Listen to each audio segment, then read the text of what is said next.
Hey, how's it going? Hey, how's it going?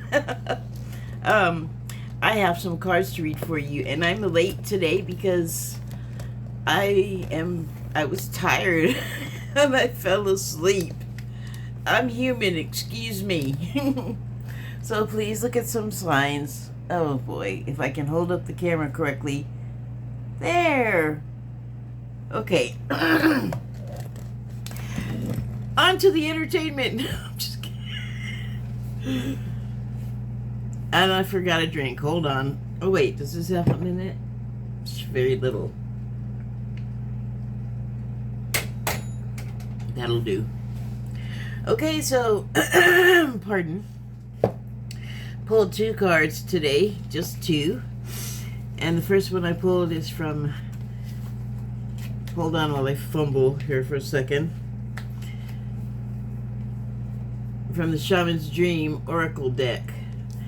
And man, I have been so congested all day. The allergy meds are doing nothing. I don't know what's going on. I'm gonna have to consult some readings of other people's and find out what's happening where that's making me so congested. I mean, wow.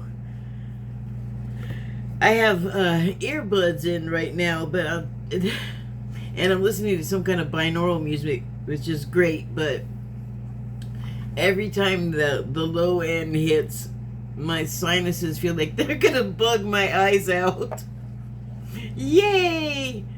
Science!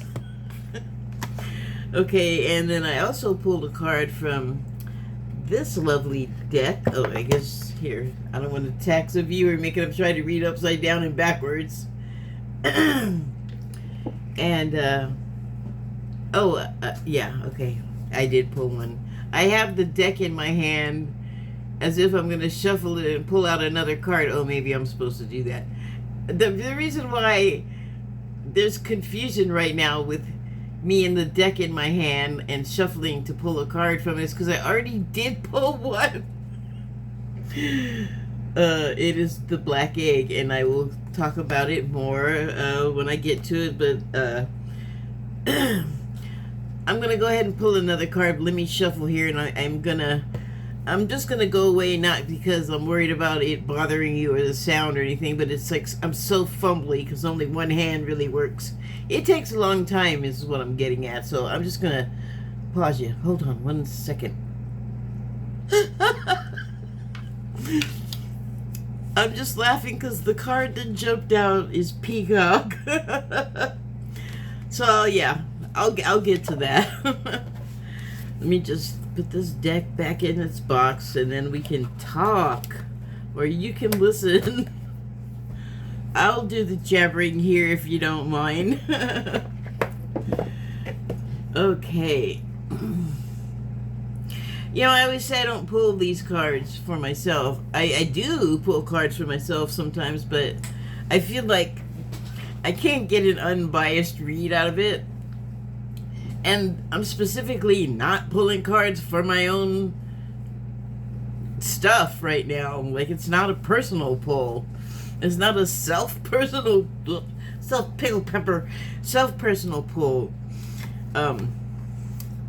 But the cards always are like reflecting what's going on with me. But the one I pulled from the Shaman's Dream Oracle is just ridiculous. Ridiculously on point, ridiculously reflective of my life right now. So,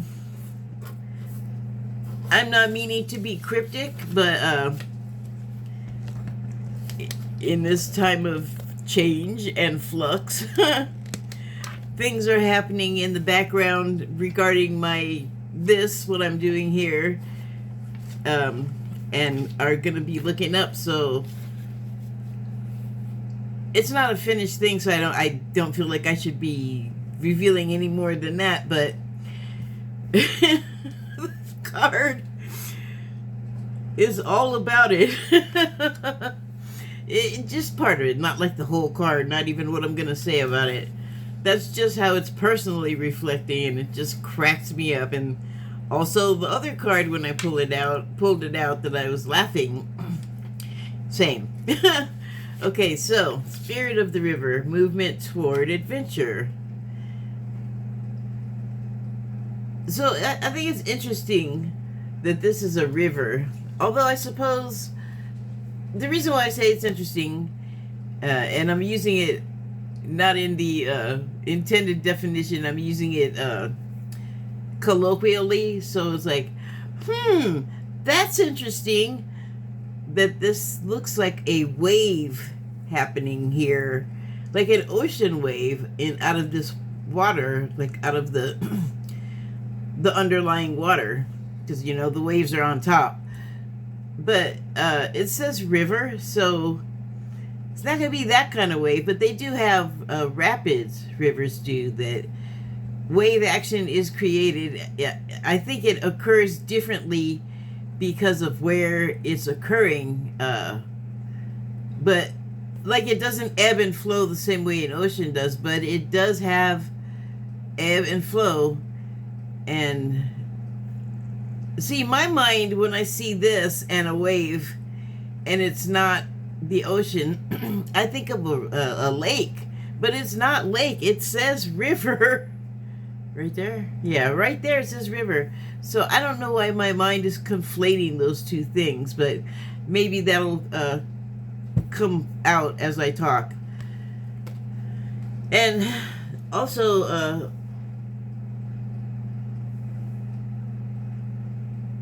I'm not sure exactly. Where's my indicator? There it is. Get out of my mouth.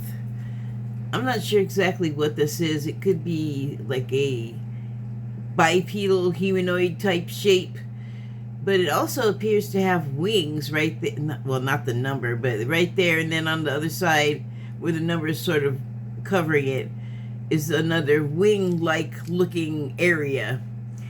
But it also looks like it's inside of what I call the washing machine, because I grew up going to ocean beaches, and either you're on a surfboard or a boogie board or some kind of float, or you're just body surfing. If you're not paying attention, because waves come in sets, right? So if you're not paying attention, like if one wave already gets past you and you're like recovering from that, because it's hard to gain your feet when there's all kinds of currents happening underneath the surface of the water, and the sand shifts under your weight. Like, it's not the most stable place to step, especially if the water is active. So if you're already in that situation, a wave is just hitting, you're just like, okay, I'm recovering, and you're not paying attention behind you, like you're looking out at the sand, you have to pay attention behind you, because another wave in the set can be bigger, and you maybe don't hear it, because I'm not going to explain how one wave goes to the next, but there's like a connection. Just accept that, please. But if it hits you unawares and it's big and it's strong, you will be caught inside of the curl in this rolling action, and you can get thumped against the sand, and that can happen so fast and hard before you can get a foot down. You are literally free floating and spinning in this, and I call it the washing machine. I'm sure lots of other people do too, but that's what I feel like I'm seeing here. So not a lake. That just this darkness gives me the feeling of depth. And there's deep rivers where I live, but I'm telling you, I'm thinking of this one place in a camping area here in the Pacific Northwest, and along the road there's a place where the river goes under this overpass, and the people I would go with all the time would stop there, and you can go sort of down under the overpass to the riverside, and it's cold and it's deep and it's super clear and it's super duper cold, because Pacific Northwest again of the United States. This is like in the mountains, pretty far in, and in the north. So The first time I went there, it was really hot, the day was, and I dove into this river or creek or whatever it was. I mean, it wasn't a small creek. You couldn't step across it. That's what I think of as a creek. This was river, like, it was at least 2 car lengths wide. Not a little car, like a mid-sized sedan, so pretty wide. And I go to dive, and everyone's like, wait, don't dive. And I'm already in the air. And I dive in the water, and I could have just frozen. I went down so deep, I didn't realize how deep it was. It was so clear there was this giant boulder. And it was big. I mean, I don't even know what to compare it to in size. A small 1-story building. A storefront. But the water's deceptive, so I'm thinking it's a lot closer than it is. And I did finally touch it, and I realized, oh my god, this thing is really, really big. The water seriously distorts your vision. But also, I was like, I am going to turn into a human cube in here. Oh my god. So, finally I go up, and I'm heavier right now than I was at that time. So I didn't have the benefit of the natural fat flotation. And I was like struggling to get up, and, I got myself out, but nobody was going in that water to help me. And they were like, oh my god, we were trying to tell you, don't jump in there. And I'm like, yeah, you should have waited until I wasn't in midair. Obviously I survived. But my point is, that is like my idea of a river, and that one, in that place, it's pretty calm, and very deceptive looking, that water, like a side view mirror talks about how objects are closer than they appear. That thing was bigger than it appeared, but it appeared pretty big. I know without something to show you, it's hard to picture what I'm talking about, but trust me. The thing was big. The boulder. Oh. You know what I think this is, actually? At first I was going to say a mermaid, but actually it looks like a flying fish. Because it has a fish body, and it has wings, and it's under the water. But that is an ocean creature. See, this card is so confusing to me right now. And then it just became unconfusing. The streams and the rivers run into the sea. And that creates something called bracken water, where it's partially salt and it's partially clean water. And I feel like that relates to society right now. Whatever in the past was the barrier between the fresh water and the salt water, and not creating a huge area of bracken where not that much can live, like we can't drink it. Not all ocean or water life can survive in it. There's some can, but I don't think all. And like if it's a salmon, they probably have to go through areas like that, going from the ocean to the land, and vice versa, back and forth. But they don't stay in it long. They're not like they swim through it or leap through it. I don't know if you know how salmon go from the ocean to the shore. Not here for that lesson. Go to an animal show channel. But anyway, I think that the problem is that we got so much salt water on one side and so much fresh water on the other side, and it's just having trouble mingling. But like the life that can just survive in bracken water, we're going to have to figure out how to adapt to it and survive too.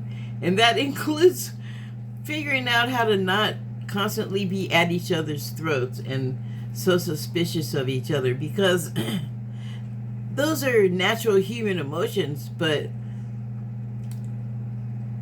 a lot of the sort of issues that are in conflict with salt and bracken uh, are not based in reality, for one thing, and for the other, who cares if they believe something wrong or unbelievable? It's not a reason for them to die or disappear.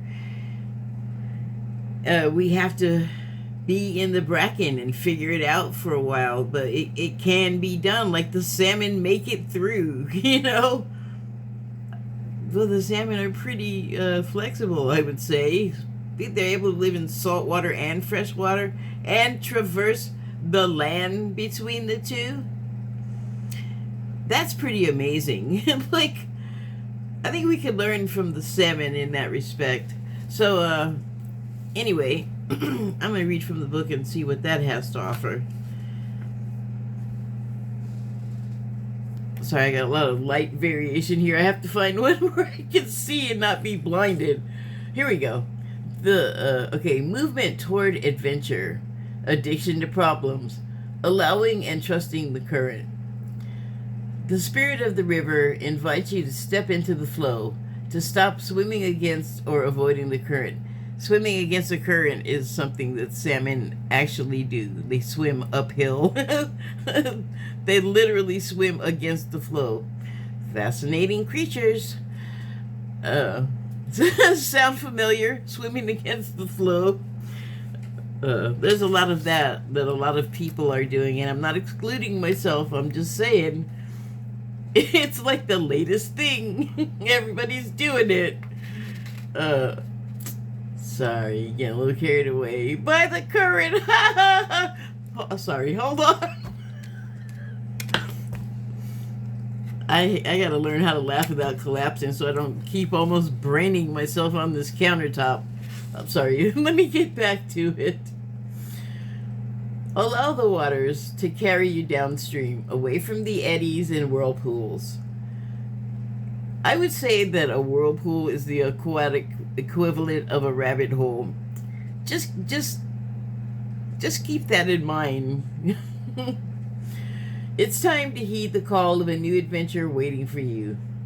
Okay, I'm down. Stop working on the problem for a while. The issue is not what it seems. It is your addiction to fixing what has gone bad that is consuming so much of your time.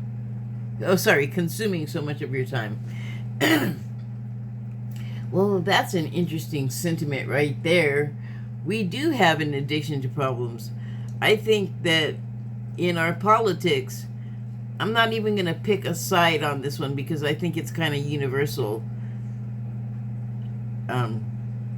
Like, I don't think that there's a side that doesn't do this, and it's create problems where there are not problems. I will say, though, in all honesty, my personal opinion is there is a group of us humans that really do love finding a problem and like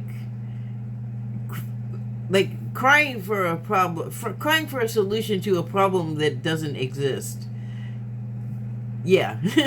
Making a big fuss about a solution to a problem that doesn't exist.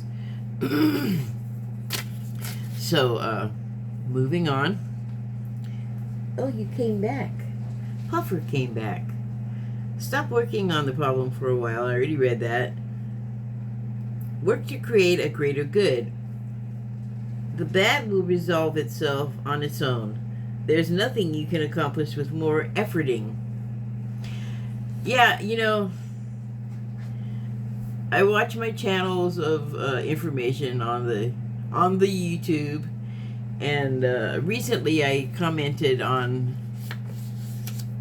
one reporter's commentary because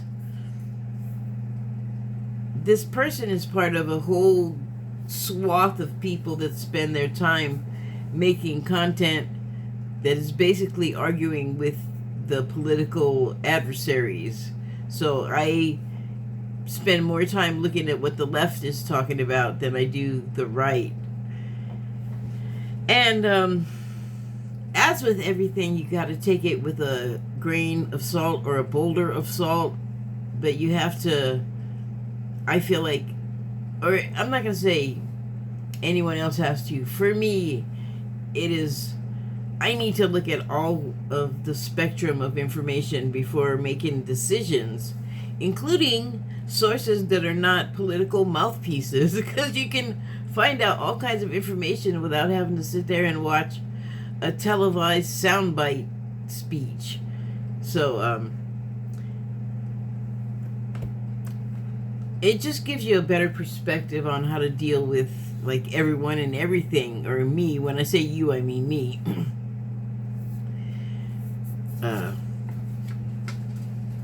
me continue. Oh, but yeah, he was, this guy was going on and on about Trump people and what's wrong with them and what they don't see and understand, that he and others feel like they should see and understand, but they don't. And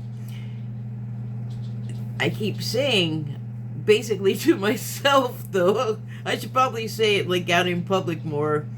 Not that I can, necessarily count on people listening, but what I said is, I mean, after all these years, I didn't say the after all these years part, but it's implied. These people are not going to just come around. And then it came to me, and neither are you sitting there every day complaining about the same thing about people. Like, I feel like both sides are sort of like stuck in this bracken where then nothing is either salt or clear, nothing's obvious. Although there is obvious all around if you just look, but we get stuck in our bubbles. We get stuck in our washing machines, and it's hard to think our way out of it. And, if you have, as a human that's dehydrated, if all you have is brackish water, you better filter that mess. Otherwise, it's just going to make you sick if you're already sick. It's just going to worsen your situation. Sorry. Well, no, not sorry. It was a digression, but it's part of the overall whatever I have to say. So the point was of that whole ramble that kept trying to get away from me is reporters saying every day blah blah blah about a certain set of people, how they are unreachable, and what's wrong with them that makes them that way, etc., etc., etc. My comment was, nutshell, you are doing the same thing. You are talking, and you ain't letting your mind change at all. So they're not going to come around. You're not coming around either. Do you not see that? They did not see that. They came back the very next day. Same thing. And there's always another person, like an opposing piece to your number, to have a rejoinder for your griping. So to me, the problem is not really the issues that we have with each other. The issue is that we're not really listening or caring about what the other person's problem is and trying to understand without them having to come, understand what my thing is first. So that's not necessary. And anyway, it just is wasting time. Like, what really is being accomplished after, 6 years now? 7, going on 7? We get it. And we have differences on the left and the right. When they get personal and turn into name-calling, that doesn't change anything. That doesn't accomplish anything. It's not helping the problems that are a result of the divisions that we have, because it goes from dirt to ceiling, from average Joe Blow and Jane Blow to politician to super rich person, everybody that has a dog in the game. So everybody has their own agenda and think they know best and what's better for everyone, and that's kind of the problem. Everybody has an idea of what's best and what's better for everyone when they really should be concerned about their own dang self. So let me see if I can get through this couple of little tiny pages. Okay. Recognize this. Step back and trust the flow. There is no loss of face or lack of honor or integrity. It is simply the way things are at this moment, the here and now. When this card appears, it's time to say yes to the next leg of your journey. Your life is like a river, inevitably and inexorably flowing to the sea, which is your divine destination. Be fearless and release yourself to the rushing water in the middle of the stream. Whatever it is you are holding on to, the feelings, the thoughts, the beliefs about how things are or how they should be or could be, can be fixed easily with the power of the spirit of the river. Simply let go and enjoy the thrill of the ride. All will be well. Well, I guess the booklet had some stuff to say about what I had to say about the card, because boy, did I keep getting inspiration and just start going off on a tangent. But that's over for the moment. Now we can take a look at the other cards. So this black egg is the other card that I pulled. And I just want you to take a look at it. The egg itself, the white pattern that's all around it, it either looks like, I don't know if you've ever seen like imported Japanese fruit, but I used to get these apple hybrid things, and they'd come in this springy, clingy mesh, and it sort of looked like that, except it had an opening at the top where they shoved the apple in. But it reminds me of that, but it also reminds me of like a jeweled egg. Could be Fabergé or Tiffany or something like that. Although I know Tiffany is like turquoise or whatever that color is, and this is black, but I'm just saying, like, not exactly the thing. So it's like decorative and protective to me. And as you can see, it's nested in this incandescent light. This is like the brightest of bright lights on these cards that I can honestly say I've ever seen, because if you've seen this spectrum of light, it does look like this, but it's like the after image, because it's so bright you can't really keep your eyes open. I mean, it's almost like arc light from welding. It's very intense, and it seems to be both emanating from the egg and nesting in it. And it's interesting that I just mentioned the power, and it's got this sort of protective netting around it, like as if to kind of contain what must be even more bright and more intense inside this egg, and is only escaping through this like grid pattern that's across it. So I feel like it's kind of nesting itself in its own exuded power. So yeah, it's got its own cloak of protection around itself, but it's also emanating it. So, boy, that's some kind of super powerful self-reliance. There must be something of great value inside of here. So let's see what the book has to say about it. Black egg, speaking from an authentic voice, the truth. Oh, well, the truth under the bright light of scrutiny. Yeah, okay, so I guess this is like the 3rd degree to the nth degree. That is a reference to Freemason ceremonies, which I know some about a little bit. You know how those secret societies are, being all secretive and not telling you the whole story.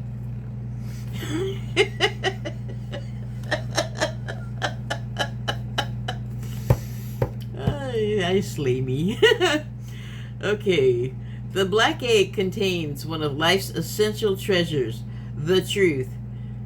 Okay, I'm just going to interrupt myself here to talk about how the truth and how it can be hot, burning hot, is a reflection of my life right now, because I have had to Well, some truths came to me that were wonderful and enlightening and fulfilling and surprising.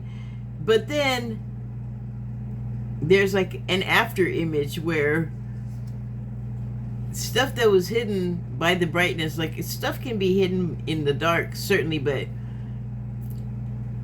you can also sort of miss things in the brightness, because if it's too bright, your vision just kind of blares out, like it fries. And it just makes it hard to see anything. So if there's someone, they could be standing right next to you, but in those moments where your vision is kind of like fried, like this light I have over here does to me, if I look directly at it, it takes a moment to recalibrate and be able to see normal again. I'm gonna continue. Oh, okay. Let me just modify that statement slightly. There is a situation in my life where I've had to come to some decisions about choices on this decision, about the choices regarding this decision. And I know that I have to speak truth to someone, and I've been speaking truth to someone, and I'm kind of feeling like I'm not exactly getting it back. And I got to register my disapproval with that situation, because you got to either say it. You just got to say it. There's no either, because it depends on what I'm going to do or not. So I need the truth. It is important. And I have to tell this person, if you can't give me the truth, then we got a problem, or things are not going to progress as discussed. Oh, now I made him leave. Sorry. Anyway, so truth, yes. Part of my life, personally. Part of our life in the United States with each other and truth and perceived truth and the actual truth. The collectively agreed upon, this is the truth thing. Okay, inside of the black egg, inside of it, resides no confusion, excuses, small talk, noise, or lies, not even white ones. This living and breathing vessel harbors only that which rings true. When this essence is in balance, we speak slowly and clearly. We are drawn to activities like writing, reading, teaching, singing, or perhaps public speaking. Sounds draw us in. I'm a sucker for sounds. Books draw us in, also same. The concept of the truth itself draws us in. Well, it's kind of inexorable. If you get caught up in the truth and you're not being truthful, you're going to stick out like a sore thumb. Your assertions are going to hit like a sour note. Trying to pick up a card. It had like a vacuum sealed to the counter. White incandescent light. You cannot escape its focus. 3rd degree to the nth degree. You are seen. You probably can't see it yourself because you may be blinded by the light. Oh, no tune, but you get it. And if you're wandering around and you're not seeing stuff that's right in front of you, right next to you, because you're blinded by the light, you are missing stuff, like people seeing you for who you truly are. Like your lies are exposed. They cannot be hidden in this light.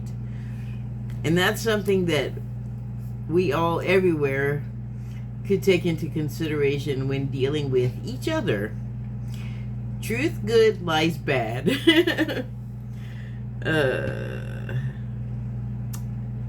We start asking questions like, what do I know to be true about myself? And what is true about the world? When the energy of the black egg is not yet accessed, we speak from an unsure place. We say things others want to hear, gossip, or repeat stories to justify our subpar behavior. Oh, he's coughing. The kitty. We might even try to convince ourselves that we have no inner truth at all. The energy of the black egg hovers and waits for us to reconnect, for our vision to clear and recalibrate. It is available at every moment, in every situation. It is the epicenter of truth, the birthplace of our voice. And here's another way of looking at this this nesting egg. You can see what maybe is not visible in the light spectrum that is available to my human eyes, our human eyes. But this is a different representation of the light rays emanating from this egg. It's like a throbbing, like a repeating frequency sound. Boom, boom, boom, or throb, throb, throb. And it's the truth. And it bears light. So watch out. Be aware of your truth. You're not alone. We can see you. And then the other card I pulled was Peacock. And I laugh about that for a number of reasons, because I certainly feel like I have been peacocking a little bit myself, preening and showing off just a little bit. I feel like I hope I can get away with just a little bit of that. But also, it makes me think of super good grooming, like exacting standards, almost to a military standard. But I know that what I'm thinking about is not about the military, but there are some good habits that you can learn from being in the military if your life didn't provide that for you. So that was just my impression when I first pulled out the card. But on it, it's interesting because when you're peacocking and you're preening, it's all about you, and like the whole everybody else kind of fades out, which I feel like is that background. Whatever was there, it was life, the world, the normal stuff, even like in a peacock's world. But look at me, how pretty I am, outshine everybody else, so you can't even see them. You can't even see them. Okay, that's my impression. Oh, I better hurry up. I'm running long here. So it has an afterlog. The black egg and the fifth chakra. The subtle essence of this card resides at the base of the throat, at the Vishuddha chakra. The ancient sages saw this center as the hub that governs our speech and expression. Vishuddha translates as especially pure. The balance of this center is important for all of us, but is essentially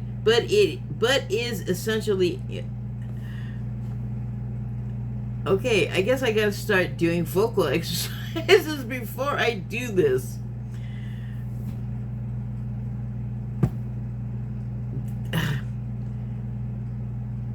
Vishuddha translates as especially sorry.